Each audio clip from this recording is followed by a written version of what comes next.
करते हैं सांसों पर बढ़ते संकट से। प्रदेश में कोरोना के वार के बाद सांसों का संकट गहराने लगा है। प्रदेश के 3 जिलों में जयपुर, कोटा और बीकानेर में ऑक्सीजन की कमी से मरीजों की परेशानी बढ़ गई है। जयपुर और कोटा में 7 लोगों की मौत का आरोप अस्पताल प्रशासन पर लग रहा है। जयपुर के खंडाका अस्पताल में 4 मरीजों की मौत हो गई, वहीं कोटा के MBS अस्पताल में 3 मरीजों की मौत हो गई। तो बीकानेर के PBM अस्पताल में मरीजों की सांसों पर संकट का वीडियो सामने आया है। यहां अस्पताल के कोविड सेंटर का वीडियो नजर आ रहा है।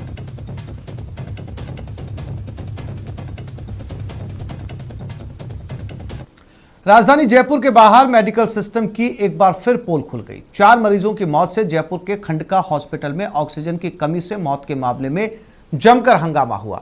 जिम्मेदार नजर चुरा रहे हैं तो मरीज और उनके परिजन हलकान हैं। ये आप बताइए, सिलेंडर ला रहे थे ना आप इस जगह गलत। आज रात को भी नया रूल लागू हुआ। ऑक्सीजन पर हाहाकार। एक मिनट मैडम, देखो ऐसा है, मैं आपके फेवर में बोल रहा हूँ। बेमौत मर रहे मरीज, परिजन लाचार। तो आपके स्टाफ का एक बंदा यहाँ मौजूद है, इसलिए भैया मेरे पेशेंट को इन्होंने CPR दिया है, भैया इन्होंने दिया है। सिस्टम को ऑक्सीजन कप, आग लगा लो सालों के, इससे बड़ी हॉस्पिटल। ये आक्रोश नहीं, वेंटिलेटर पर पड़े सिस्टम का मातम है। अपनों की मौत पर परिजनों की लाचारी है। अर्ध इंजेक्शन आदमी खा रहा है, मुंह से खाना खा रहा है, तुम मुझसे इंजेक्शन देके खाना बंद करा दो उसका, तो कहने का पहले मारो तुम उसको, और फिर कहते हो कोरोना का पेशेंट बढ़ गया। जीवन और मौत वैसे तो किसी के हाथ में नहीं होती, मगर उम्मीदों का टूट जाना नफरत पैदा करता है, व्यवस्था के प्रति नफरत पैदा करता है। राजधानी जयपुर के कालवाड़ थाना क्षेत्र स्थित खंडाका हॉस्पिटल में 10 मरीजों को ऑक्सीजन लगी हुई थी। रात को ऑक्सीजन खत्म हो गई। 4 मरीजों ने अपने परिजनों के सामने ही तड़प तड़प कर दम तोड़ दिया। इसके आगे की कहानी तस्वीरें बयां कर रही हैं। परिजनों ने हॉस्पिटल के बाहर भारी हंगामा किया।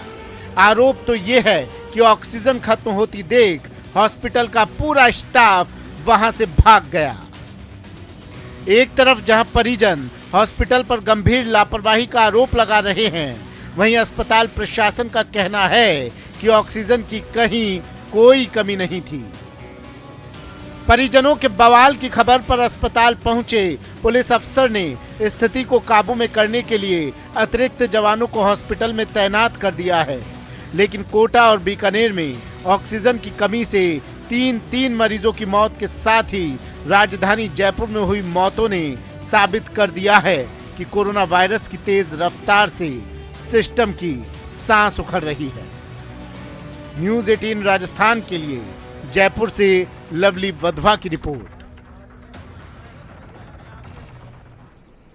कोटा में भी ऑक्सीजन की किल्लत से 3 मरीजों की मौत हो गई। MBS अस्पताल में ऑक्सीजन की कमी से 3 लोगों ने दम तोड़ दिया। MBS अस्पताल के बाहर मंगलवार की रात उस वक्त चीख पुकार मच गई जब ऑक्सीजन की कमी की वजह से एक एक करके 3 कोरोना मरीजों की मौत हो गई। बताया जा रहा है कि देर रात अचानक ऑक्सीजन प्रेशर ड्रॉप हो गया था, जिसकी वजह से क्रिटिकल केयर यूनिट में भर्ती मरीजों को पहले तो सांस लेने में तकलीफ होने लगी और फिर एक एक कर 3 मरीजों की जान चली गई। मरने वालों में यहां काम करने वाली एक नर्स का पति भी शामिल है।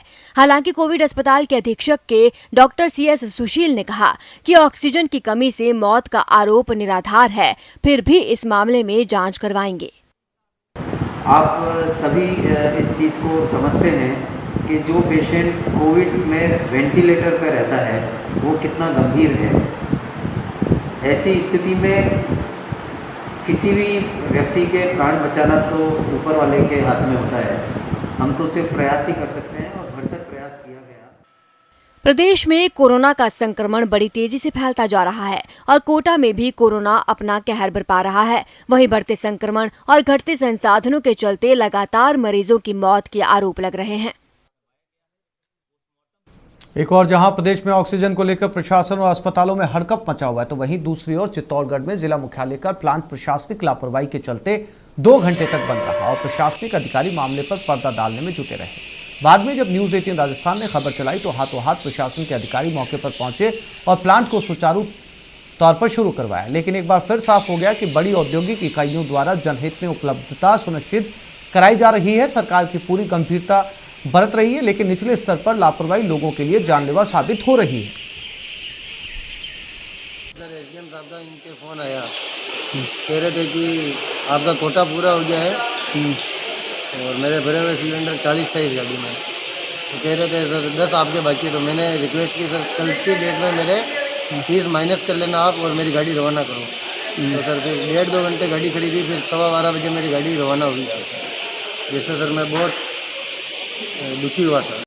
चित्तौड़गढ़ जिले का ये जो प्लांट है पिछले 2 घंटे से बंद है, उसके बावजूद अधिकारियों का ये कहना है कि मेंटेनेंस के लिए प्लांट बंद करवाया गया।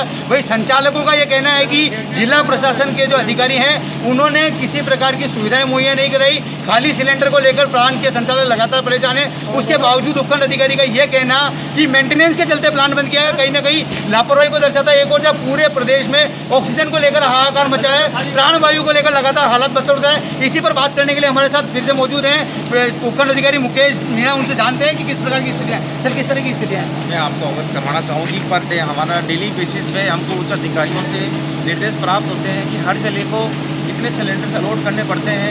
कल हम 5 जिलों के कर रहे थे, पर आज माननीय संभागीय आयुक्त महोदय द्वारा हमको 8 जिलों के निर्देश प्राप्त हुए हैं। अलग अलग दूर दराज से गाड़ियाँ आती हैं, कई बार डिले हो जाती हैं, कई बार उनका टायर खराब हो जाता है, कई बार यहाँ भरी हुई गाड़ी खाली कराने का आरोप लगाया ड्राइवरों ने। ये बिल्कुल गलत बात है। ये मेरे संज्ञान में ऐसा कोई मैटर नहीं आया है। अगर आता तो मैं तुरंत उसको रिजोल्व करता और ये हमारे लिए बड़ा ही गर्व है उससे कि 2 घंटे से प्लांट बंद होना, उसके बाद लगभग 2.5 घंटे बाद प्रशासन का बोलना किस तरह देखते हैं? प्रशासन के नहीं, हमारी टीम यहाँ पहले से अवेलेबल है। हमारे पुलिसकर्मी हैं, हमारे गिरदावर साहब यहाँ हैं, 24 घंटे हैं। आपके गिरदावर महोदय ने अभी हाल ही में ये कहा है कि हमने 45 मिनट पहले जिला प्रशासन को इस बात की सूचना दे दी। हमारे रिपोर्टिंग अधिकारी, उपखंड अधिकारी, उनको हम सूचना दे चुके हैं, फिर उसके बावजूद इस तरह की स्थिति। हमारे रेवेन्यू ऑफिसर से हैं, मैं फील्ड में गया हुआ था, जैसे मुझे सूचना मिली मैं तुरंत पहुँचा फील्ड से। वहाँ पर हमारे गाँव में 5 कैजुअलिटी को उसका अवलोकन कर रहा था। ऐसा नहीं है और यह हमारे लिए बहुत गर्व की विषय है कि हम राजस्थान को 1500 सिलेंडर्स दे रहे हैं और उसमें किसी भी प्रकार की कोई कोताही नहीं है। दिनेश जी, बात करें प्लांट किस वजह से बंद है? मेंटेनेंस हो रहा था, 1 लाख का मेंटेनेंस होना 1 साल। पहले कितनी देर तक प्लांट बंद रहा? ये आधा मेंटेनेंस की वजह से बंद। मेंटेनेंस आपने पहले बताया सिलेंडर नहीं होने की वजह, खाली सिलेंडर नहीं होने की वजह। तो आगे थे लेकिन मेंटेनेंस की वजह से बंद हो रहा है। आप देख सकते हैं किस तरह अधिकारियों के दबाव में स्थितियों को बदलने का प्रयास किया जा रहा है।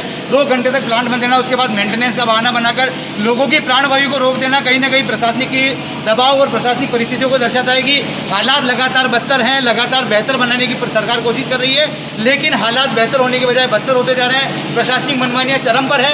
ऐसे में अब देखने वाली बात होगी कि सरकार किस प्रकार का इस मामले पर कार्रवाई करती है, किस प्रकार से इस मामले पर कार्रवाई अमल में लाई जाती है। कैमरा पर्सन सत्यनारायण के साथ सुभाष बैरागी, न्यूज 18 राजस्थान के लिए चित्तौड़गढ़ से। बाड़मेर में ऑक्सीजन की कमी हो रही है। ऐसे में बाड़मेर के मरीजों के लिए राहत भरी खबर है। बाड़मेर जिला प्रशासन ने जिले की अलग अलग कंपनियों से 13 ऑक्सीजन टैंकर अधिग्रहित किए हैं।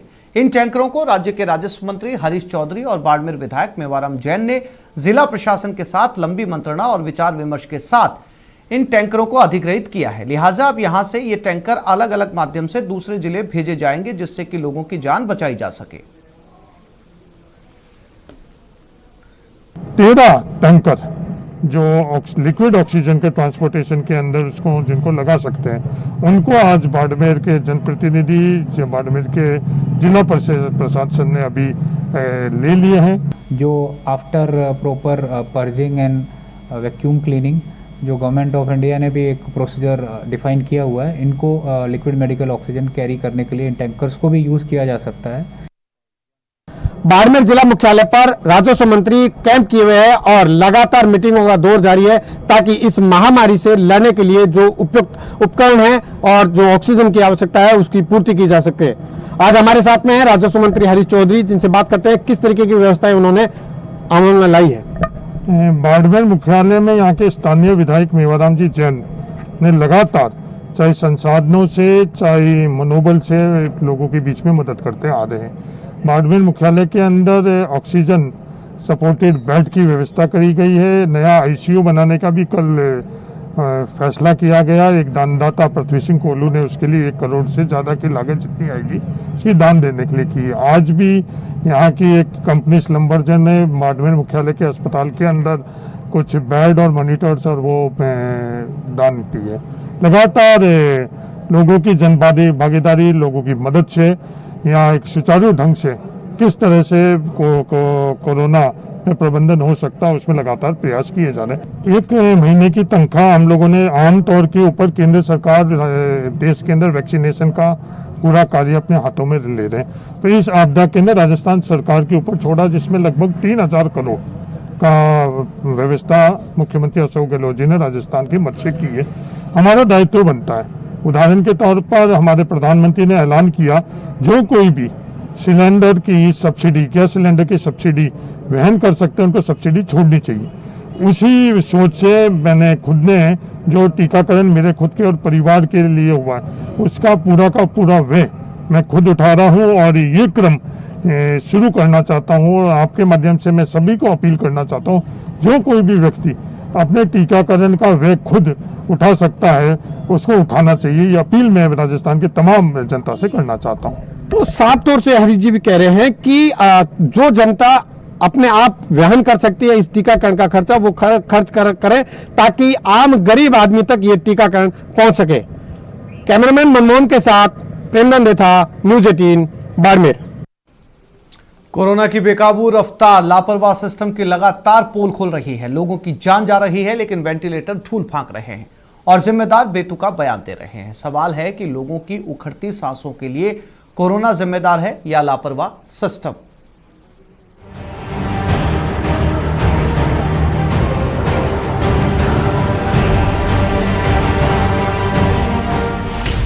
जानलेवा रफ्तार, सिस्टम लापरवाह। जा रही जान, धूल फांक रहे वेंटिलेटर। जयपुर से सिरोही तक हाल बेहाल। देखिए, वेंटिलेटर्स काम में लेने के लिए एबीजी मशीन, मल्टीपैरा मॉनिटर्स, कुछ और इंस्ट्रूमेंट की जरूरत थी। माननीय जिला कलेक्टर महोदय ने डीएमएफटी फंड दे दिया है और उसके बाद हमने उसका ऑर्डर भी जारी कर दिया है। तो जल्दी एबीजी मशीन और मल्टीपैरा मॉनिटर्स आ जाएंगे। कोरोना के कहर के बीच सिरोही के सीएमएचओ का ये बयान सिस्टम की लापरवाही को बयान कर रहा है। लोग मारे जा रहे हैं, जान बचाने वाली मशीन यानी वेंटिलेटर मौजूद है लेकिन जान नहीं बचाई जा सकती। क्यों?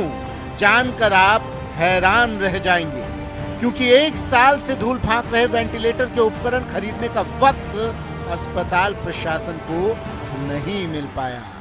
बिगड़ते माहौल के बीच देखिए क्या है जिम्मेदारों का जवाब।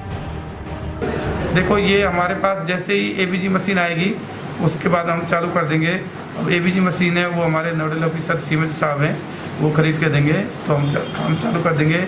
आज हमने मांग करी थी एक और एनेस्थेटिक की, बेहोश डॉक्टर साहब की, वो हमको सीमेंट साहब ने वहाँ से शिवगंज से डॉक्टर विजय सिंह रावत है उसको भी लगा दिया, जिससे हमारे पास 3 बेहोशी के डॉक्टर हो जाएंगे जो राउंड द क्लॉक 8-8 घंटे की ड्यूटी करते रहेंगे। कोरोना की पहली लहर के बाद सिरोही में 42 वेंटिलेटर भेजे गए। पिछले 1 साल से अस्पताल में वेंटिलेटर पड़े हुए हैं। प्रशासन 1 साल से जरूरी उपकरण तक नहीं खरीद पाया। सिरोही में 15 दिन में 100 से ज्यादा लोगों की मौत हो चुकी है। वेंटिलेटर के बाद भी मौत के सिलसिले के लिए जिम्मेदार कौन? जान पर भारी सिस्टम की लापरवाही राजधानी के अस्पतालों में भी जारी है। तस्वीर देखिए जयपुर के कोटपुतली की। रोजाना बेड या वेंटिलेटर ना मिलने से कई लोगों की मौत हो रही है, लेकिन कोटपुतली में सिस्टम की लापरवाही से 17 वेंटिलेटर धूल फांक रहे हैं। जिस वेंटिलेटर का इस्तेमाल लोगों की जान बचाने में करना था, वो 1 साल गुजर जाने के बाद भी राजकीय अस्पताल में धूल फांक रहे हैं।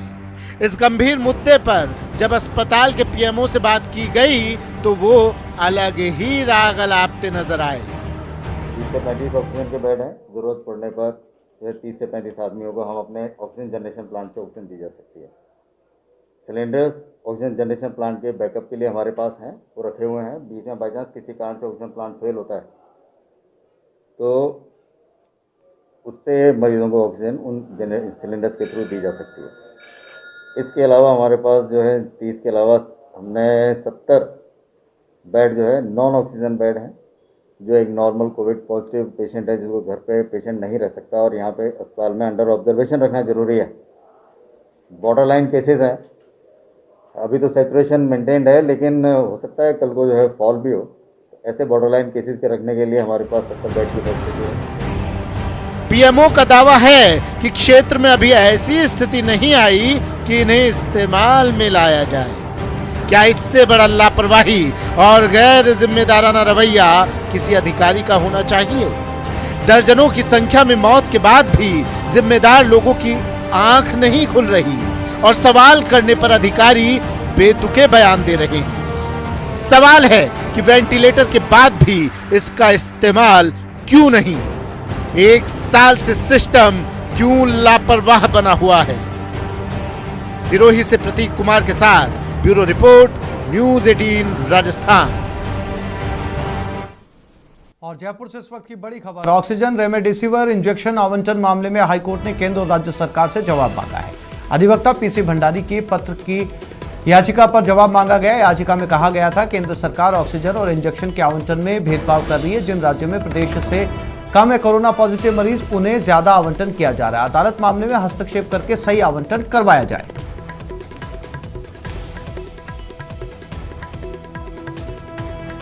तो ऑक्सीजन रेमडेसिविर आवंटन मामले में वकील की याचिका पर हाईकोर्ट ने हस्तक्षेप किया है और ये याचिका अधिवक्ता पीसी भंडारी ने कोर्ट में डाली थी। अब इस पर हाईकोर्ट ने केंद्र और राज्य सरकार से जवाब मांगा है।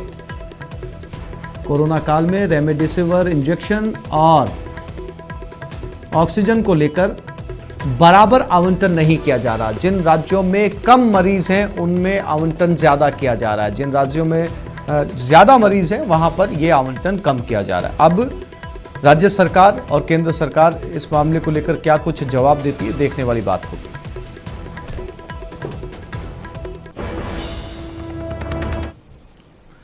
कोरोना की रफ्तार को काबू में करने के लिए वैक्सीन का प्रहार जारी है। 18 साल से ज्यादा की उम्र के लोगों को वैक्सीन देने की तैयारियां चल रही हैं। इसके लिए आज शाम 4 बजे से रजिस्ट्रेशन का आगाज हो जाएगा।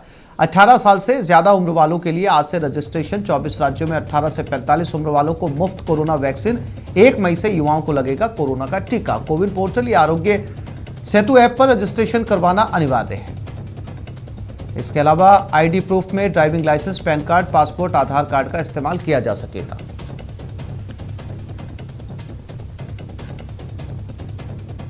और आइए आपको बताते हैं कि क्या है इसकी प्रक्रिया, कैसे करा सकते हैं रजिस्ट्रेशन और क्या कुछ करना पड़ता है इसकी प्रक्रिया के लिए।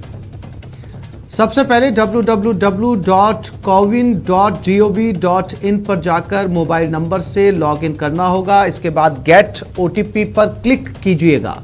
ओटीपी डालने के बाद वैक्सीन के लिए रजिस्ट्रेशन करवाएं। रजिस्टर होने के बाद अकाउंट पेज के शेड्यूल अपॉइंटमेंट पर जाएं। शेड्यूल अपॉइंटमेंट में वैक्सीन के लिए अपॉइंटमेंट तय करें। रजिस्ट्रेशन आरोग्य सेतु ऐप पर भी कराया जा सकता है। आरोग्य सेतु ऐप पर मोबाइल नंबर से रजिस्ट्रेशन किया जा सकता है। रजिस्ट्रेशन के बाद ओटीपी से इसे कंफर्म करें।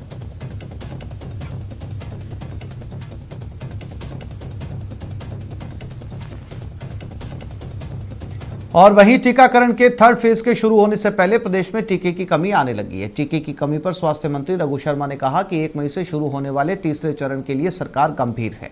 प्रदेश को अभी भी 7 करोड़ डोज की जरूरत है। वहीं उन्होंने केंद्र सरकार से एक वैक्सीन, एक देश और एक रेट की मांग की है।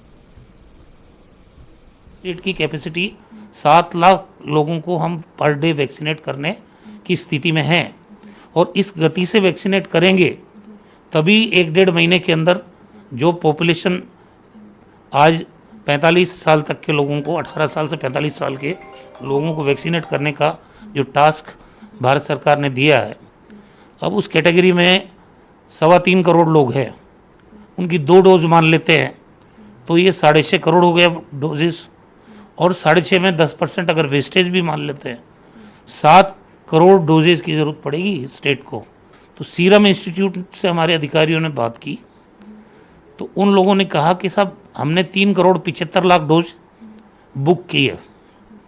तो जवाब ये मिला था कि भाई 15 मई तक तो हम जो हमारे पास भारत सरकार से पहले से ऑर्डर मिले हुए हैं उनकी आपूर्ति नहीं कर पाएंगे, तो आपको कहाँ से देंगे। तो परिस्थिति इस तरह की है, 2 ही कंपनियां वैक्सीन बना रही है, एक सीरम इंस्टीट्यूट है जो कोविशील्ड बना रही है और भारत बायोटेक है जो कोवैक्सीन बना रही है। एक इशू कीमतों का भी आ रहा है, भारत सरकार को ये कंपनियां 150 रुपये में दे रही है सीरम, 400 में स्टेट गवर्नमेंट को और 600 में प्राइवेट, और कोवैक्सीन वाले जो भारत बायोटेक वाले हैं वो 150 में भारत सरकार को, 600 में राज्य सरकार को और 1200 में प्राइवेट।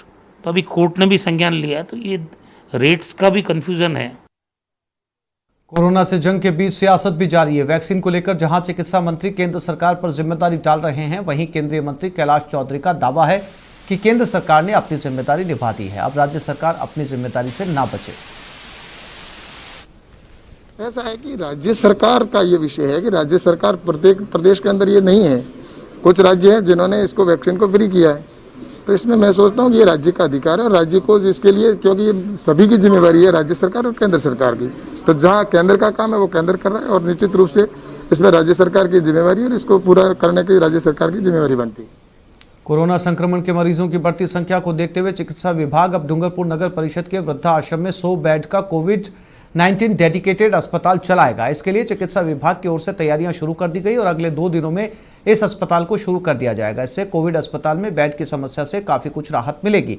कोरोना मरीजों को सुविधाएं भी मिलेगी। जिले में रोजाना 250 से अधिक कोरोना संक्रमित मरीज सामने आ रहे हैं। जिला कोविड अस्पताल में भी 250 बेड की क्षमता है, जिसमें करीब सभी बेड फुल हो चुके हैं। ऐसे में नए मरीजों को भर्ती करने के लिए कोविड अस्पताल में जगह तक नहीं बची। ऐसे हालातों से निपटने के लिए जिला प्रशासन, चिकित्सा विभाग ने मिलकर कोरोना के लिए एक 100 बेड का नया अस्पताल बनाने की योजना बनाई है, जिस पर काम शुरू हो चुका है। आदरणीय जिला कलेक्टर महोदय की प्रेरणा से, उनका इनिशिएटिव लेते हुए उन्होंने एक हमें ये वृद्ध आश्रम है जो कि अभी खाली था वो हमें दिया है और इसके अंदर हम उम्मीद करते हैं 100 बेडों की व्यवस्था हम कर देंगे। और जोधपुर में आग का तांडव नजर आया। केमिकल फैक्ट्री में भीषण आग लगी। आग से फैक्ट्री जलकर राख हो गई। बासनी औद्योगिक क्षेत्र की यह घटना है। हालांकि कड़ी मशक्कत के बाद आग पर काबू पा लिया गया और जब तक आग पर काबू पाया गया तब तक पूरी तरीके से फैक्ट्री जल चुकी थी।